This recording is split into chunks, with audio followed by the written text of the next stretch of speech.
Get a load of this modular inlay wrap. Garter stitch shawls have to be my favorite shawls to knit because they're so easy. And this modular inlay wrap was inspired by these simple triangular shapes. And the magic of this design is, look at all this. You think you might have to do intarsia to knit this craziness. No, no, no. It's all knit one section at a time. So it begins in the center and you knit your way outward. So you knit one section at a time so you can customize the colors. And look at this, it's mirrored on the other side as well. So overall, it's a big rectangular shape with these points on each end. So it's kind of like a lozenge or a messed up diamond kind of shape. So it's a big wrap and garter stitch, very easy to knit. For this 4-color version, this is the main color in the dark blue. You would need 3 skeins of your main color. Color B is this center triangular section. You need 2 skeins of color B for these center triangles. And colors C and D are the diagonal triangles. You just need 1 skein for these diagonal triangles. 1 skein, 1 skein, 2 skeins, and 3 skeins for the center. So this is really stylish with Undercover Otter. It's a very stylish, sophisticated blue-green palette, and I love it. But my first version that I made was this. Look at that. This is the same pattern, and you can really see the construction a bit better with this multicolored sample. This is the first section. Section 1 is a rectangle knit in the center. I used West wool in the Pebble colorway for this light gray.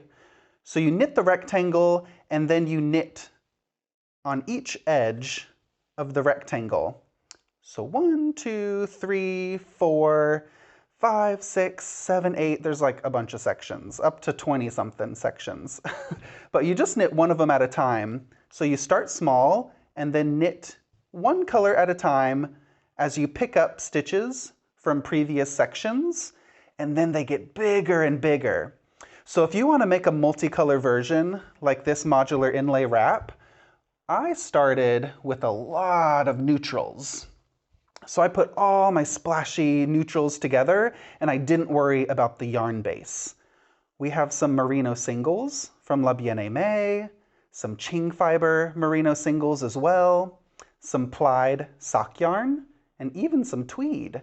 So don't worry about the fiber type or the twist of the yarn, focus on the color.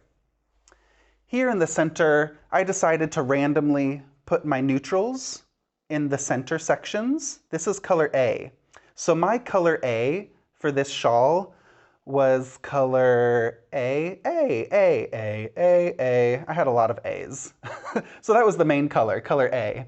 And then colors B, C, and D, B, C, and D for the triangles, I used colors B, C, D, E, F, G, H, I, J, K. I ran out of the alphabet. I used so many colors. So I used lots of color pops, mostly solids. You can use single skeins and leftover bits from your yarn stash.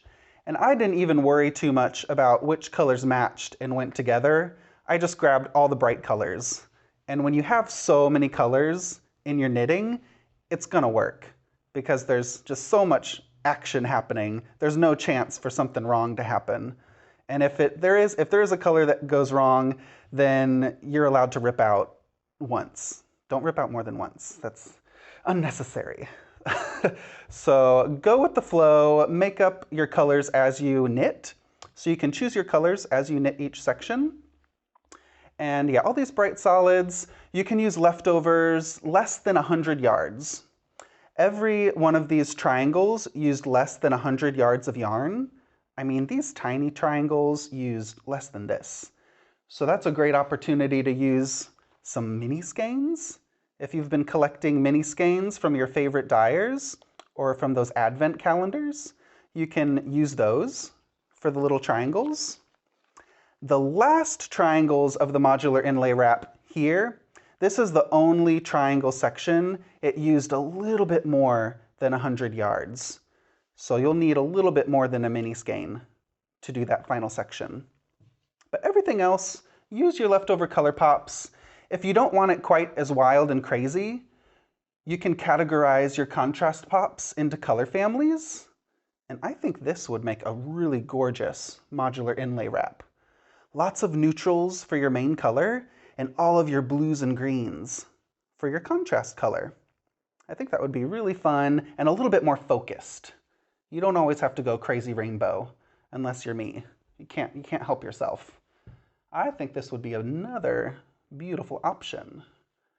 What if you go with all of your warm corals and raspberry tones?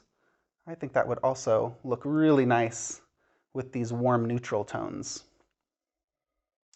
So curate your own palette, use up yarns from your stash, and you'll notice that once you use up all these yarns that you have left over from projects, you're going to deserve some more yarn. So you might collect a few backup skeins. And you're allowed to start your project with this too. You don't have to use leftovers. You're allowed to dive into single skeins. I have a lot of these yarn orphans in my yarn collection. And look at that, this is a palette. Some neutrals for the center of your modular inlay wrap. And then pick those favorite vibrant pops to clash and accent those triangles. So it's a really fun knit. There's photo tutorials in the pattern that show you the construction of this design. So download the pattern on Ravelry or on gumroad.com/Westknits and give it a go. It's really easy knitting, but with an intriguing construction that's very addicting. It's like potato chip knitting. You can't wait to get to the next section.